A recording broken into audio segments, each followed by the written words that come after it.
Welcome back into another edition of Star V Sundays on a Thanksgiving Thursday. We're happy to have another guest in town with us, Vanderbilt linebacker Langston Patterson, ahead of Vanderbilt and Tennessee. Of course, as always, alongside Joe Bulovas as well. Big thanks to Joe for, again, Joe's staying hot with the guests here. So props to you, Joe. But Langston, thanks for taking the time, man. Yeah, of course. Thank you for just having me on the show. Yeah, I want to start with it's been a wild journey for you. I mean, we've heard from guys like Richie Hoskins and Marlon and just and Joe too. I mean, we've had Ben Bresnahan on, guys that were a part of the really early part of the build under Coach Lea. You were the first recruit that he signed, and I think that says a lot that you saw that vision, you've stuck with the process, and now you look at what's been going on this season and everything going around Vanderbilt football. Have you had a chance to sort of let things soak in a little bit? And I know you're still in the grind of the season, but I mean, it's got to be cool for you.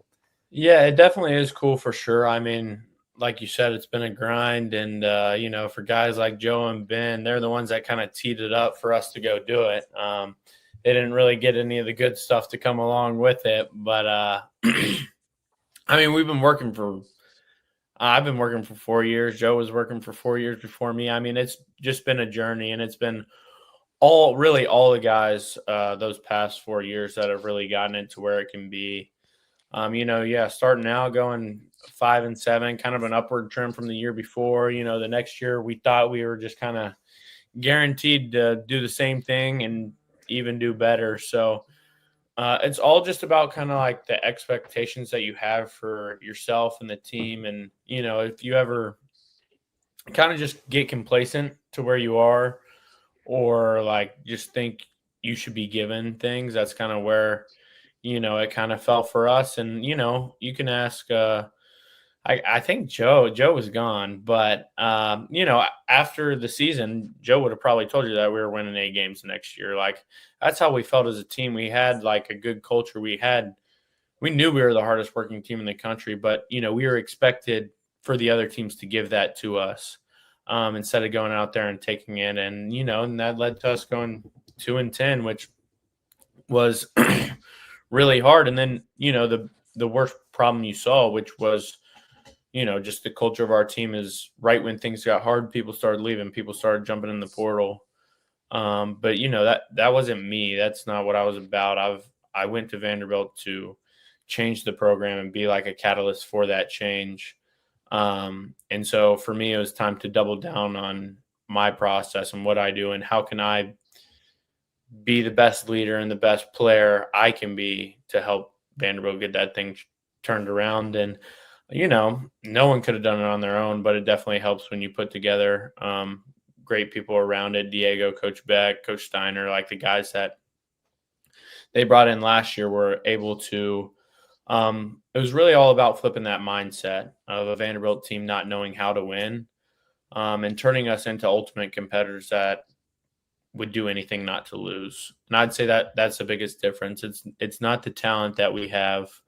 Every team's talented. We've gotten more talented, but we're not more talented than some of the teams out there. And so for us, it's, having the best strategy. That's what the coaches do. For us, it's about playing as hard as we can every snap because 100% from us is going to be 85% of whoever we play or 90% or 95%.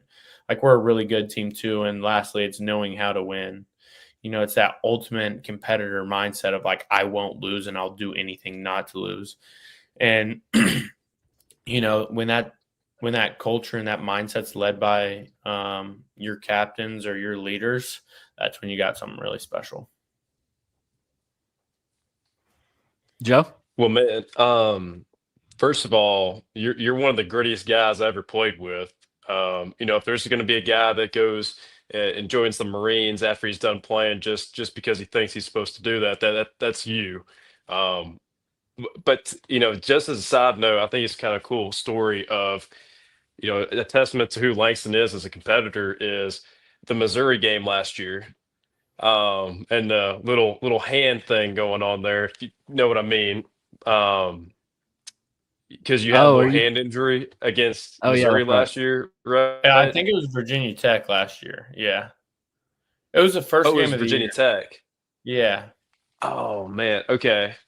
Somewhere along the lines. But anyways, you've been able to like come back from like injuries like that would keep most guys off the field for the rest of the game. So um, it's always really really cool when you have a guy like yourself that comes back from those injuries that would keep a guy off the field.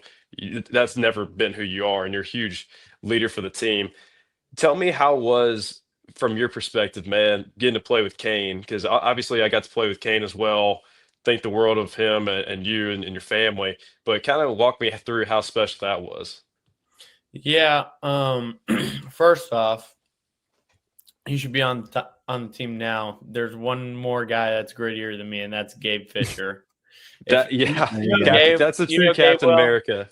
Yeah, Yeah, he's different, and he actually is going to the military after this.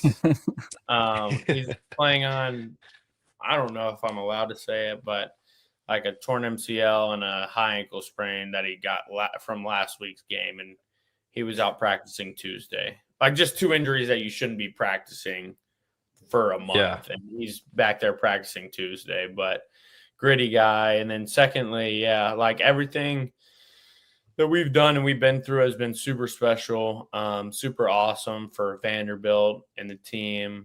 But for me, I mean, there was nothing more special than my sophomore year. Being able to play beside your brother is something that's, kind of unimaginable. It's like actually what I dreamed about doing. Like everyone's like, oh, I dreamed about playing college football. I dreamed about playing in the NFL. Like I dreamed about me and Kane lining up together.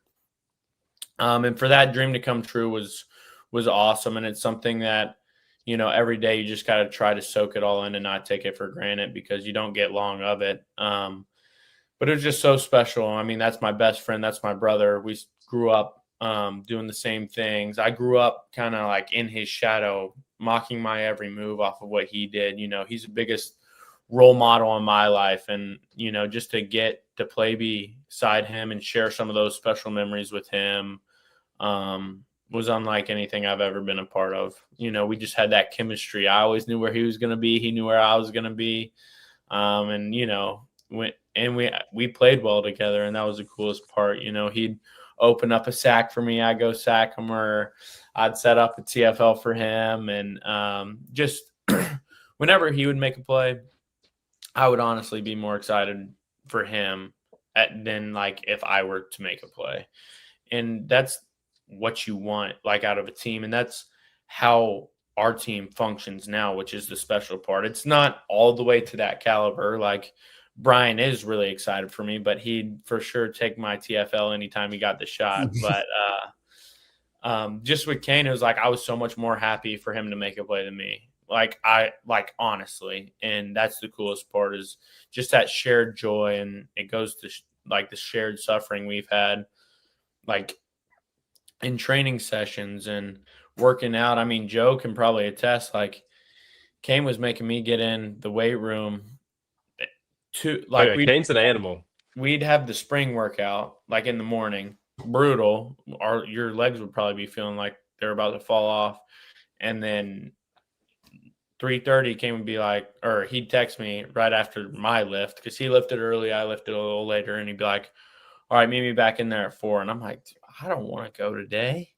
And he's like, no, you're seeing me at 4. All right, we're hitting back and arms. And I'm like, oh my gosh. And he just did everything together. And we just kind of pushed each other to be the best versions of ourselves, him more than me. But, I owe everything to him. And it was really special.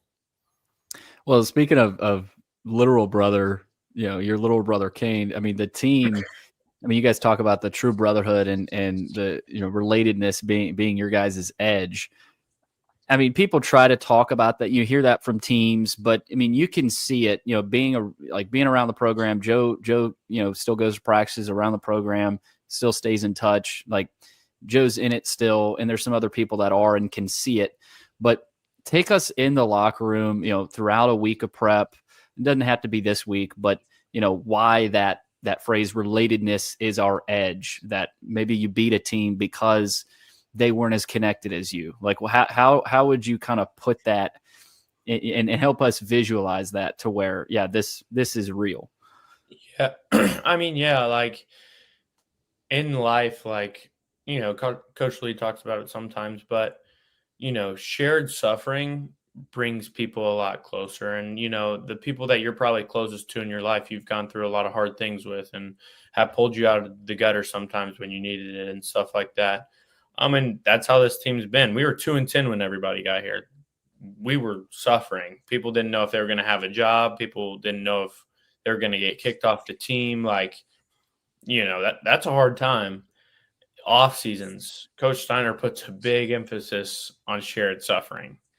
You know, when you walk in the weight room, y'all are going to suffer together, and y'all are going to be laying down in the locker room, not being able, like, hamstring cramping, quad cramping, not being able to feel your legs, like, just that emphasis on shared suffering. And the coolest part is we do it all together. Like, Coach Lee makes sure that no one's isolated. We, like, from day one when new people get in there, they're put on like a forge team is what it's called. But like I had my own forge team. Marlo had his own forge team. Diego, Richie, Eli. Like there was, I think, like 9 or 10 different forge teams. And like that was your own subculture on the team. And like you just, I mean, your team was like who you did everything with. And like if one person was late, y'all all do a regatta together. And like it stunk, but it gave you like you built relationships through that. Or like when your team succeeded, y'all got a gift card. And that's like, it's fun to strive and reach for something with like a little smaller team. And those subcultures, like they'd be mixed into like bigger subcultures when you'd pair up with a team and go up against 2 other teams for tug of war. And it's just stuff like that. It's like, it has allowed me to build a relationship with everyone on the team. Me and Cole Spence were actually talking about it today. It's like, I actually believe that I have a relationship with every single person on this team, like player and staff. And that's not common. And that's because of, one, how long we're in the facility doing football stuff every day. And 2, just like what we've poured out into it. It takes a lot of intentionality to build those relationships. And also a lot of shared suffering together. And that's 2 things that we've been able to do. And it shows on Saturday, like in games where people, I mean, you see it every Saturday. It's like those people that are very selfish or get a personal foul because their ego got checked, or people who don't do their job because they want to make the hero play because they want it to make themselves look better. Like, that's not us. We don't get personal fouls. We're not selfish. Our offense doesn't care who gets the ball, and our defense doesn't care who makes the tackle. We all want to do our job for the best of the team. And also, I'm so excited when Rando makes the play rather than I make the play. Almost everyone in the country, it's all about me, my money, my tackle, my stats. And that's just not us, you know, and it's been just not even forced. It's just been intentional, and it's been led by the leaders on the team. And it's like, Diego, if we can win, and like look at him. He's like a multi-million-dollar arm now in the Heisman race, number 2. Well, when there's a reverse, you know who's the lead blocker, and you know who will put his body on the line for you? It's Diego. And like, it's just that mentality that trickles down. It's like, you know, like Joe was saying, I hurt my finger in Virginia Tech. Like, my bone was sticking out. Was I going to miss a game? No, I wasn't, because I love this team, and like, I'll sacrifice anything for y'all. And it just trickles down, and everybody's the same in that category. And if you're not, you'll learn to be, because that's who we are. Yeah, man. I love what you said too, because I can relate to that as well. Man, every guy that I played with at Vandy, I consider a friend. That shared suffering goes really, really far. Um, and I have a lot of respect for Coach Lzinski, man. You know, you talked about great people on the team as far as players go. There's a lot of great people in that building on the staff. And I've always been very, very impressed with how he carries himself and how he coaches you guys. But I would love to kind of get your take on, you know, how that experience with Coach Lzinski has transformed from, say, your first day on campus to, you know, getting to the deeper half of this season now. Yeah, well, Joe only likes him because he constantly begged Joe to be a linebacker. I told him if I had eligibility, man, I would probably play left bench as a linebacker, but I'd give him what I had, man. Yeah, that's all he'd ask for too. But he's just a great guy. Me and Nick Rinaldi were actually talking about the other day. We were talking about how he seems like a second father, but more like a second uncle because he's there for the good times too, always. But he's just an awesome dude. He pushes us on the field and off the field. You know, a bunch of coaches, like, as long as you're, you know, putting up stats, making tackles, like, you can go skip class, smoke weed, whatever. Like, he's like a dad, man. He makes sure we're good on and off the field, and he's always there to talk to us. And he's really just an awesome man, and leads us to the Lord every day and constantly praying for us. And, you know, we start every meeting with a prayer and end every meeting with a prayer. And I promise you that's not something you get anywhere else. And, you know, he's helped me a lot, strengthen my faith, and definitely strengthen a lot of other people in the linebacker room and on the team's faith. And it's been awesome. And he's just a great leader and a great husband. And as for on the field, he's the best coach in the country. And that's why I'm at Vandy, and that's why I would stay at Vandy, and that's why I love Vandy. He knows how to coach. He knows how to make me the best player. And also, he does an incredible job at inspiring. Like, every day, you can ask Joe, he's in the weight room just drenched in sweat. And I'm like, you're almost 40 years old. Like, you don't need to do a 2-hour workout. Like, he literally It's a high intensity deal, man. The guy goes nonstop. It's literally like doing a Murph every day. Like, but like a double Murph, like long. No kidding. It really is. But I'm like, why do you do this? Like, this is awful. Like, this looks awful. And he's like, I do it because I want to inspire y'all. I don't want to ask y'all to do things I won't do. And I'm like, dang, like, that really hits home. It's like, he's really here to inspire us. And he wouldn't ask me to do anything he wouldn't do himself. So when he's telling me to push harder and go harder, I know that Saturday morning, he was in the weight room pushing himself as hard as he could go till he couldn't go anymore. And, you know, that's why I play so hard. That's why it's easy to play so hard. It's because I play for a guy like that who shows me what it looks like to live his life going 100% all the time.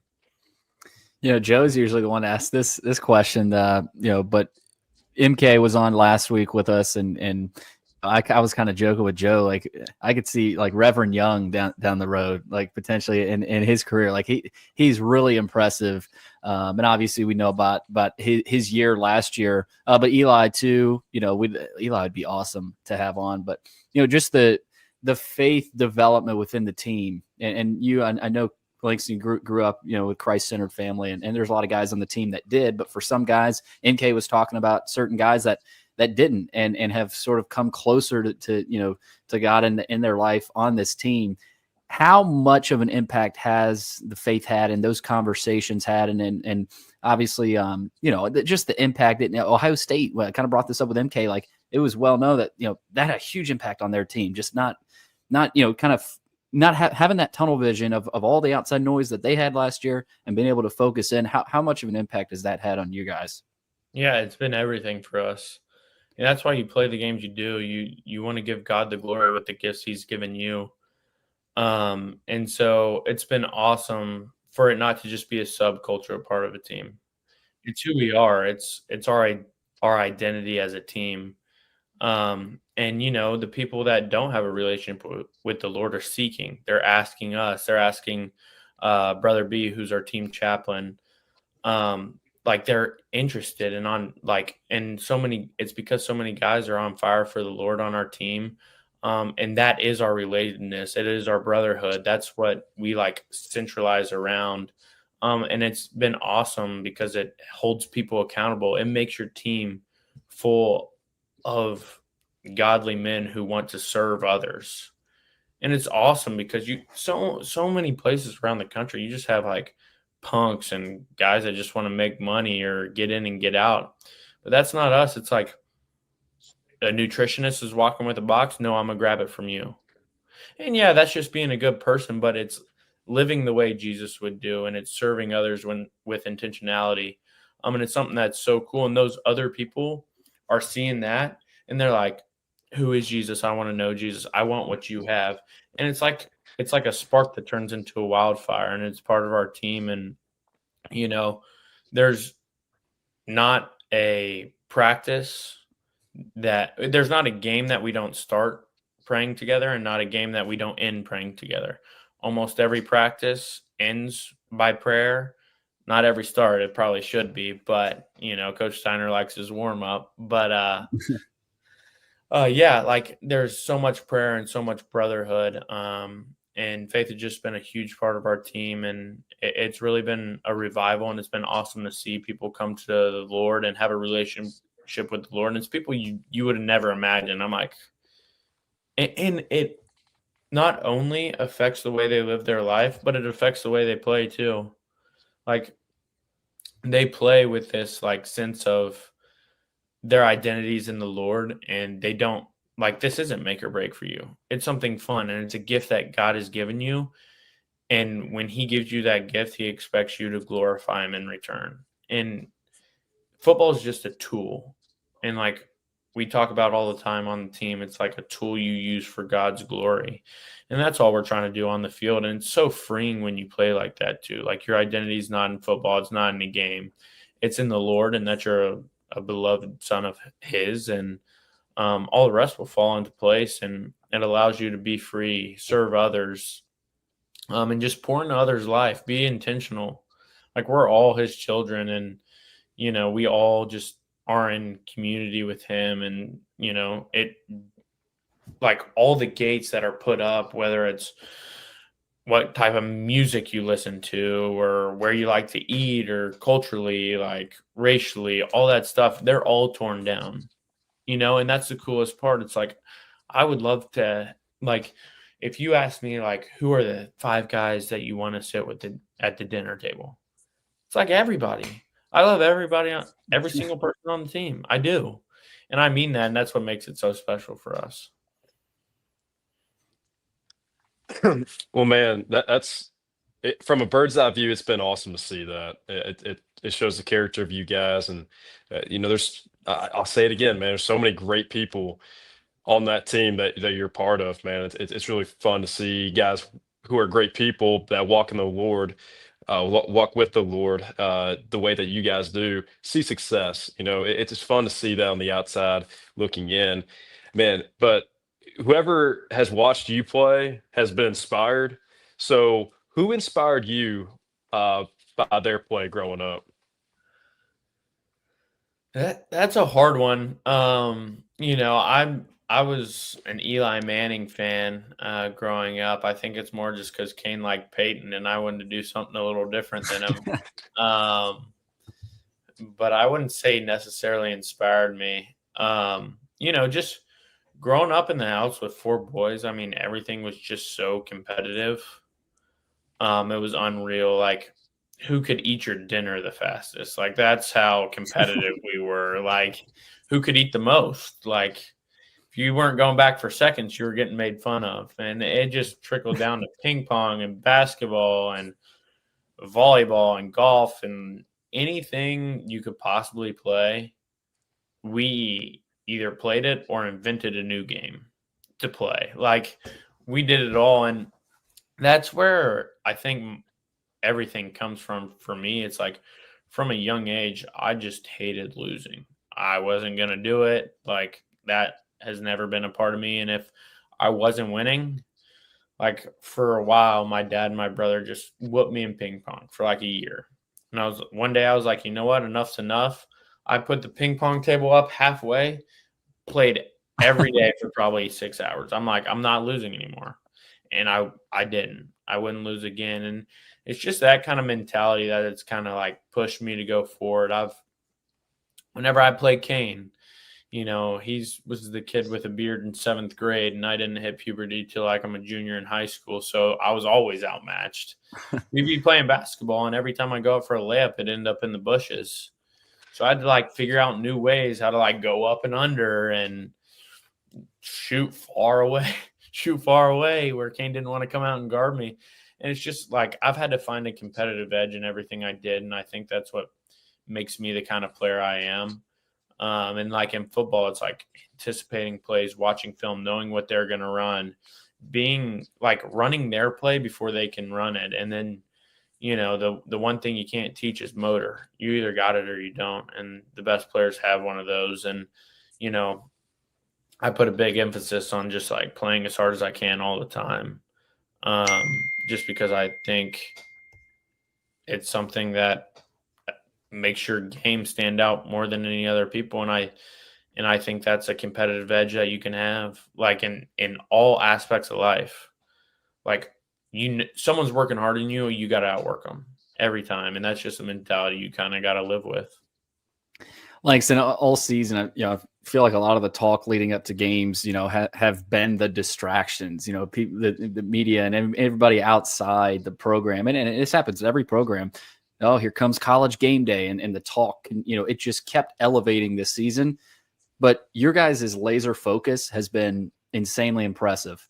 Whether it was Missouri or Auburn, getting down in that Auburn game and being able to come out on top. Same, Kentucky was a little bit of a different story, just dominated them. But, still another SEC team that you guys had to be locked in for. Same thing this week. Talk about that part of this. And obviously credit to Coach Lea, position coaches. But, the players are the ones that have to go out there and do it. So the player leadership, I would imagine, is a big part of that. But how have you guys been able to stay so locked in a historic type of season? Yeah, I'd say there's kind of two parts to that. I'd say the first part is, kind of what I've touched on with just that competitive mindset. Like, we won't lose. We don't know how to lose. And when we're down by 20, we'll figure out a way.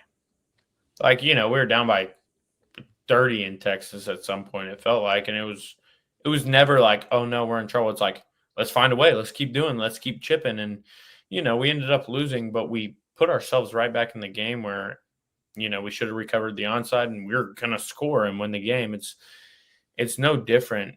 And it's every game we do that. It's like, we're going to find a way to win. We're going to do it. And it's so different from, earlier in my Vandy days, it was like, oh, like we got to lead. We got to hold on to it. Like we better not lose it, or when we get down, it's like, oh, here we go again. It was the here we go agains that killed me. I was like, come on, guys. Like, it's not that. And it wasn't even that people were saying that. It's just you could tell on like how y'all were at halftime. Like, oh, here we go again. Like all that. And, the first time I didn't feel that was Virginia Tech. Last year, we were up 17-0, but it was just like a party in the locker room at halftime. Guys singing songs, like whatever. And then, fast forward to this year, Virginia Tech, we were down 10 at halftime.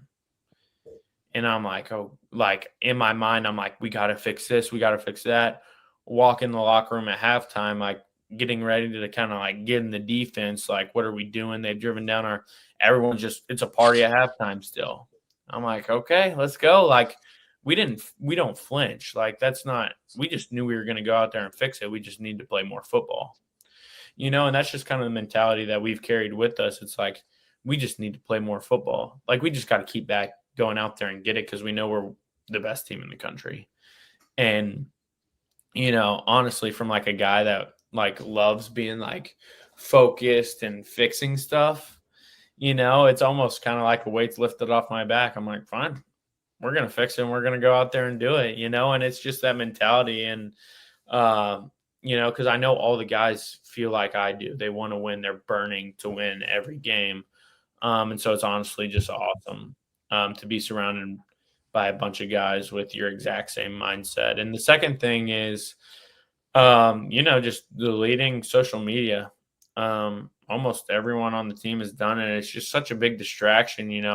After all your wins, you're the greatest team ever. And when you lose, you're the worst team ever. There's no in between.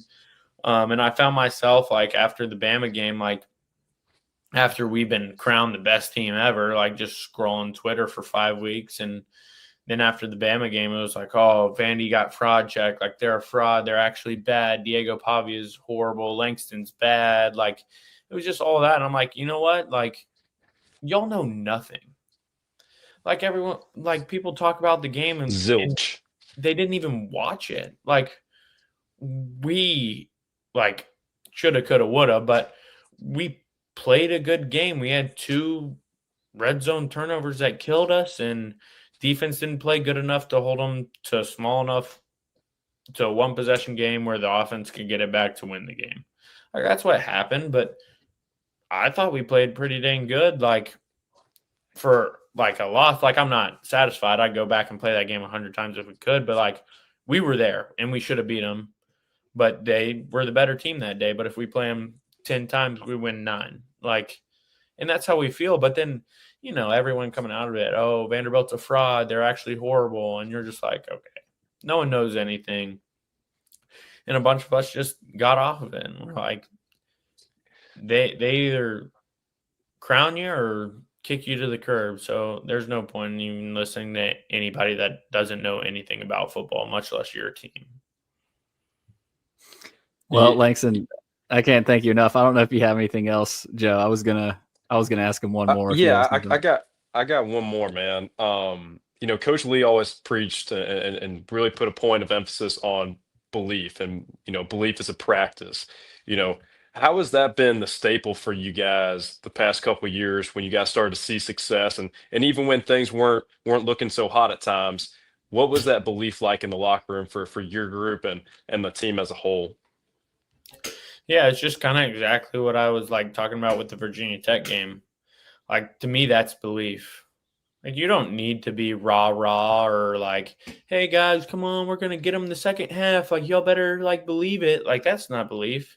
It's like being comfortable where you are and like going out with that mindset of like attacking. Like Virginia Tech did not score in the second half. They didn't have a chance to. They barely crossed the 25.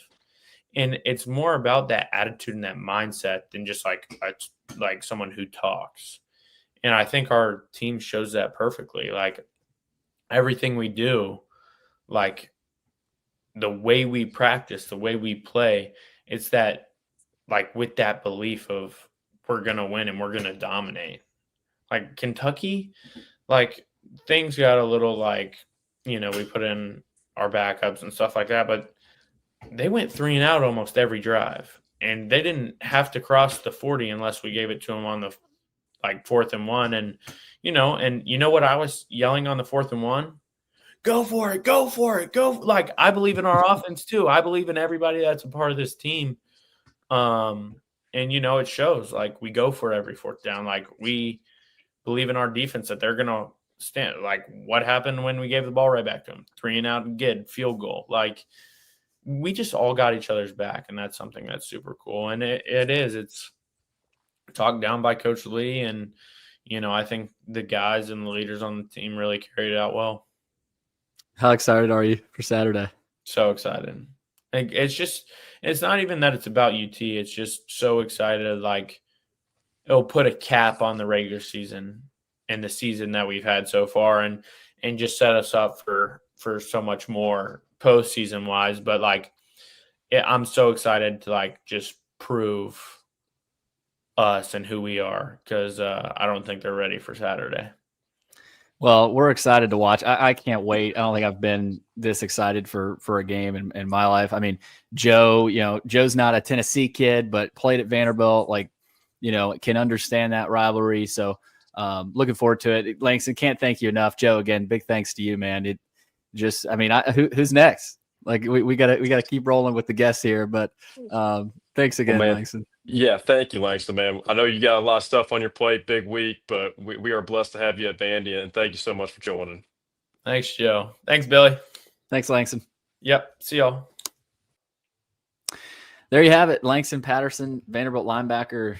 Joe, that was incredible. I mean, these just keep getting better, and you know, I've had a chance to talk to Langston plenty of times. He's always been a great interview, and man, he's grown up here. He's matured here. You know, talking about Coach Lzinski, and you know, there was a quote I think in one of Joey Dwyer's pieces that, you know, he said, "Hey, I didn't come here to go 2-10 and leave." You know, and he's stuck through it, and now they could be 10-2. So just great stuff from him. And I mean, you talk about just the grit. Like he's he's been a huge part of that defense. Well, man, he is like what Vanderbilt football is to its core: gritty, selfless service, doing things the right way when nobody's looking. That's Langston Patterson. That's Vanderbilt football. And man, he gave every question we asked, he just teed it up and knocked it 450 dead center. You know, Yeah. he's so good at being relatable, to the point where, you know, if you're meeting him for the first time, that 5 minutes into your conversation, you feel like you're talking to an old friend you hadn't talked to in a couple years or something like that. But that's who Vanderbilt football is. You see Langston Patterson, you see Vanderbilt football. Yeah, and who they are is finishing, right? Finishing strong, winning in November. Clark Lea has talked a lot about that. We'll touch on the Tennessee game. But again, with it being Thanksgiving, again, hope everybody has a tremendous Thanksgiving. But Joe, you got a few more things to hit on. And again, I want to intro this with Bulovas Wealth Management of Raymond James. If there's one thing we all share, all of our lives are unique. But at Raymond James, they believe that's worth celebrating, not getting nervous about or fretting over. But you've got a guy like Joe to hop into your life and help you out, because financial planning it's not just about numbers and figures. It's about creating the life that you envision, the customizable aspect of it. So whether you're building a future or preparing for retirement, Joe can guide you each step of the way, all while following a plan that's uniquely yours. That's life well planned. Again, to learn more, give Joe a call, 615-645-6742, or log on to raymondjames.com/Bulovas Wealth Management. Joe, what you got this week? Well, you know, kind of in line with what we've been talking about with my financial planning reviews that I'm offering through January. Everybody at retirement, whether they say it or not, they have a number in mind of where they want to retire at. So, like age-wise, but then also dollar figure-wise. And that dollar figure at the end of the day at retirement looks different for everybody. What's more important about that actual dollar figure is how are we going to make that work for your retirement now and through your entire financial plan. And like I said, that number looks different for everybody. But having a clear way forward and navigating with confidence on, say, how much of a distribution am I going to take from my retirement accounts each year? What does that look like? There's a rule of thumb for a 4% and a 5% distribution each year. But you know, how do you gauge that given the market conditions? You know, what does the market outlook look like? We want to take as many variables off the table as possible. So that's where we come in to, you know, give that guiding hand to make sure that you're navigating with confidence. But it's no joke in retirement. It's your entire life's work. We want it to work the best way possible for you and your family. So again, any questions out there about your retirement planning, happy to answer those questions, happy to sit down and point you in the right direction. I love it. I love it. And obviously on Thanksgiving, you know, there's a lot to be thankful for. I'm thankful for Joe and his partnership. Thankful for, you know, guys like Langston and the guests we've had on as of late. But again, can't thank you enough, Joe. And it's been a blast. I know it feels like an end of the year pod, but man, I had no idea I would be doing a podcast. And I've had an absolute blast with it. Billy, I'm blessed to know you, brother. Because now, yeah. You know, several months before, you know, I didn't know really who Billy was, and here we are, like best buddies. So yeah, you know, no, it's been a great fit. And like I said, I think, you know, this is just the beginning. And I think, you know, players like Langston and former players like Jordan Matthews, you know, being a part of it as well. That's the goal here, you know, to keep it rolling. So looking forward to it. But Joe, can't wait for Saturday, man. And, you know, this is always my favorite time of the year, Thanksgiving. We've got all kinds of games Friday, Saturday, you know, Ohio State, Michigan. We got the Iron Bowl Saturday night, LSU, Oklahoma, which has a lot of importance to Vandy fans. There's Utah and BYU and some other games. But, you know, I don't want to overhype this. I don't think I'm overhyping it. I think this is the biggest game in this rivalry. And Vanderbilt, Tennessee, Joe, and we've talked about it, it's not Ohio State, Michigan. It's not Auburn, Alabama. But there's still a lot of history and tradition in this rivalry. I mean, in the 19, I forget whether it was the 30s or 40s or whatever, but Vanderbilt was dominating Tennessee. You go back to like a lot of those 30 wins. I think Vandy has something like 35 or 36 wins against Tennessee. A lot of those wins came under Dan McGugan in the early stages, but Tennessee hired Robert Nealand to beat for the sole purpose of beating Vandy, because Vandy had a huge streak against them, and obviously, named the stadium after him, and Tennessee strung a bunch off. But it's special to Vanderbilt fans because like we've talked about, I joked about it. Vanderbilt, the win column doesn't look great in this, but those wins have been really special. Whether you go to 2005, Jay Cutler to Earl Bennett, who's on the staff now. You go back to 2013, Patton Robinette's jump pass, a fake jump pass, and then ran it off to the side. 82. So there's been some huge moments, Joe. This is another opportunity to have one of those. But the challenge, for Coach Lea and the staff is keeping these guys laser focused like they have been, and calming those nerves, calming that excitement. That's the challenge. And Clark has been really good at that. I think that's what's one of his better qualities, having a read on his team, knowing where his guys are at emotionally, mentally, also physically. I'm sure this week hasn't been all that physical, because it's going to be physical. But that's the challenge, obviously, Joe, to keep these guys in check. But again, this is the biggest game in the history of the rivalry. I know Coach Lee's not preaching that this week. But again, like you've said, a week where if you're Coach Lea, you don't have to say a whole lot. No, not at all. I mean, in my opinion, I'm not sure why. Well, I know why game day is going to Ann Arbor, right? Is it in Ann Arbor or it's in Ann Arbor? Yeah. Okay. I understand why they're going, but I think game day should either be, at the UT A&M game or the Vandy UT game. One of the UTs. Well, I think if Tennessee, really, if Tennessee was 9-2, I think it would definitely be in Knoxville. Yeah, maybe so.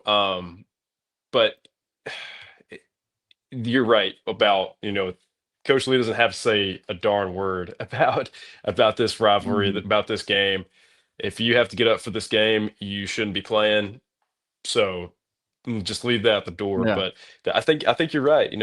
We were talking before this podcast and past couple of weeks of how this game, Vandy UT, is probably going to be, if it doesn't for sure, one of the biggest games in this rivalry to date. And Tennessee's a really good team. They have athletes everywhere. They have everything they need to make some noise. But for Vandy's perspective, I think it's more about Vandy than it is UT. It's about playing our game, playing just consistent football, playing complementary football in all three phases. But it's also doing the little things better than Tennessee.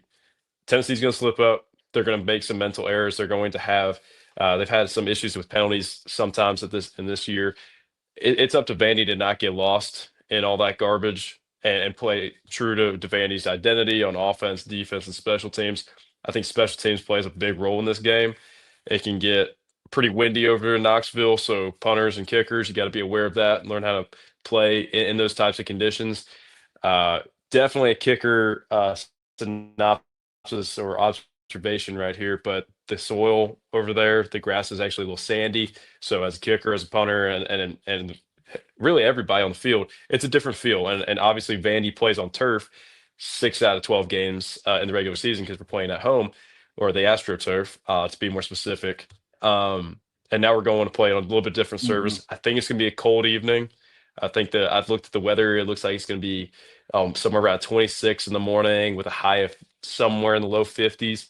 So as soon as and Vandy, really, we haven't really played in a cold setting this entire year. It's been unseasonably warm. So, this is shaking out to be a great, great game for the last game of the season. This is what you play for, is meaningful games in November.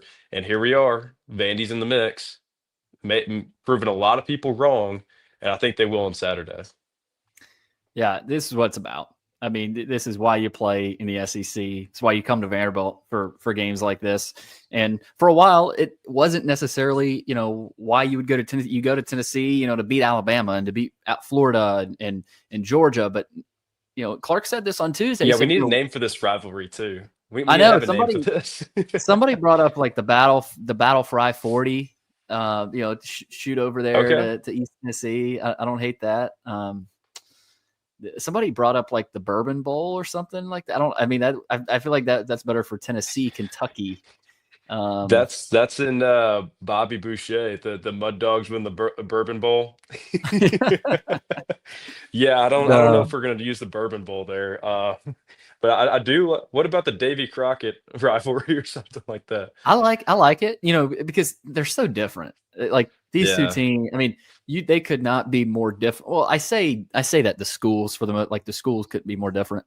But Vanderbilt's blue collar as well. Like that's kind of a misconception. I think a lot of times, like you think about Vanderbilt football, is a bunch of guys that are silver spoon, white collar, but no, they've got a kid like Diego Pavia leading the charge, and guys like Langston Patterson, and guys all across the team that. Oh yeah, you've got some bring your lunch to work and your lunch pail, like blue collar, hard nosed kids making stuff happen. That's what Vanderbilt is. It's a blue collar mentality. It's selfless, and I couldn't agree more, man. That's Clark Lea. He went to Vanderbilt and NBA, but he is a blue collar guy to the core. And had to earn everything. He was a fullback, at Vanderbilt. Played baseball. Started his college career as a baseball player, and he ended up, sort of as a fullback, turning himself into a linebacker coach, and then a DC, of course, at Notre Dame, and now a head coach and just a defensive wizard.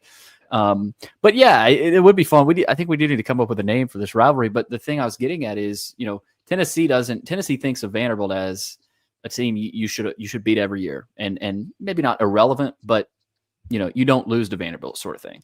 Vanderbilt on the other side holds that chip on their shoulder, and every year that's the game. Vandy could go 1-11, but if they beat Tennessee, a lot of the fan base is thrilled, right? And so that's kind of the dynamic of it.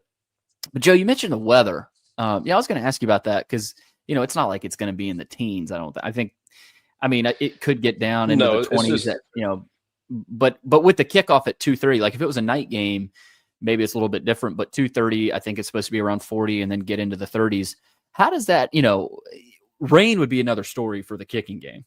But when it's colder like that, I know you got your, stuff your hands in there, maybe bring a jacket. But in the kicking game, whether it's the kicker or the punter, I got a feeling Brock's going to have some chances. He's a Knoxville kid. I know he's going to be ready to go. But is there anything you do when it is a little bit colder as a kicker, especially on a surface like that? Yeah, you got to really stay loose on the sideline. Typically, when the colder the game, the more easy it is to pull something. And the last thing you need as a team is your kicker to pull a damn hamstring. That is not fun because especially in these rivalry games, you're counting on a guy at a very critical point in the game to make something happen. So staying loose is really, really important. Not getting cold. So, what I would do typically is if I was on the sidelines, I was walking around. I wasn't sitting down. I wouldn't stand in one place. Motion is your best friend when it's colder, especially as a punter, as a kicker. You want to have the blood flowing and all that good stuff. And as far as reps go, kicking into the net, you want to be very, very pointed on quality rather than quantity. Why? Because you count all the reps that you have in the pregame, just off sticks. You talk about the reps you have in pregame with the live hold, snap, hold, and kick. Kicks during the game, kicks into the net, kicks at halftime. You would be surprised at how many times you actually swing your leg, and it adds up very, very quickly. So you can drain your leg by halftime if you're not careful. So I was always very, very conscious of making sure my reps were quality rather than quantity, because at the end of the day, your team's relying on you to be able to. Essentially, these days, if you need to hit from 60 to hit a game winner, your leg got to be ready to go. So your quality of reps and staying loose is very important as a specialist, especially when it's colder out. So they got to do a good job of their prep this week, but then also do their job and do it diligently throughout the game, even on the sideline. Yeah, I was just thinking about that because I think like I said, it's not. I don't think it'll be in the teens or the 20s, but cooler. And you mentioned that. I don't think either team has really played in a game this cold yet. It's kind of been a weird weather season where you would think the Kentucky game that late in the season, Joe, would get cool in Nashville. It really felt amazing, actually. So we'll see how both teams adjust to that. I think it's still a high scoring game. I don't think.